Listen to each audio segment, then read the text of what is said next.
Alhamdulillahi, 'yan bindiga da dama sun Saboda sun jefar da makamansu don ganin cewa yadda yanzu sojojin ƙasar nan suka fi ƙarfinsu, suke ta kama su ana ci musu. Haka ne sa wasu daga cikinsu suka ga cewa da a kama su wanda su miƙa kansu. Haka ne sa waɗannan mutane suka ajiye makamansu kuma suka zo suka kawo wa hukuma Kansu, wanda kuma ake yanke musu hukunci, ake sassauta musu tun da dama.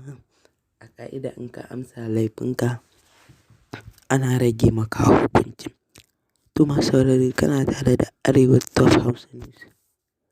Ka ci gaba da kasancewa da mu a wannan channel don ci gaba da samun shirye-shirye game da sababbin bidiyoyi da masu da dama a wannan channel ta Arewa Top Hausa News, wanda take ƙoƙarin ta kawo maka labarai da ɗumi-ɗumin su a koda yaushe. Mun gode da yadda kuke ƙoƙarin kasancewa da mu a wannan channel tamu. Mu haɗu da mu da ku a wani bidiyo na gaba da yadda Allah mai kowa mai komai. Masu sauraro, kada ka manta dai in baka yi subscribe ba, ka duba ƙasan wannan bidiyo ka danna subscribe, kana ka danna alamar ƙararrawa. Ta haka ne YouTube za su ringa sanar da kai bidiyoyin mu da zarar mun ɗora.